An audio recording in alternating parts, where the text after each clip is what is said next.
Halos 400,000 pisong halaga ng ilegal na droga ang nasabat sa isang lalaki sa buy-bust operation sa Valenzuela.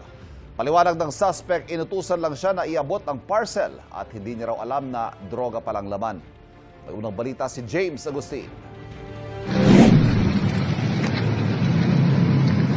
Agad na inaresto at pinusasa ng pulisya ang 28 anyos sa lalaki na target ng ikinasa nilang drug buy-bust operation sa Barangay Dalandanan, Valenzuela City. Ang suspect na bilhan ng droga ng pulis na nagpanggap na buyer. Sa imbestigasyon, dumarayo lang sa lugar ang suspect para magbenta umano ng ilegal na droga. Itong suspect natin ay hindi po taga Valenzuela at taga Barangay Bangkal, May Kawayan, Bulacan. Ito talaga is boundary sa Valenzuela at karamihan talaga ng kanya, yung mga binabagsak niyang item ay dito sa May Kawayan. Nakuha mula sa suspect ang 58 gramo ng shabu na nagkakahalaga ng mahigit sa 394,000 pesos. Ayon sa pulisya, ilan sa mga parokyano ay construction workers.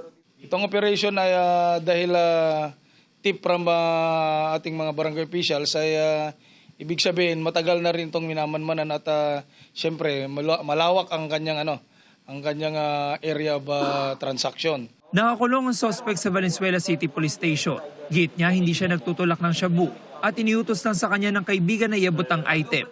Inano lang po sa akin yung binigay lang po ng kaibigan po. Hindi ko po alam na ganun po yun.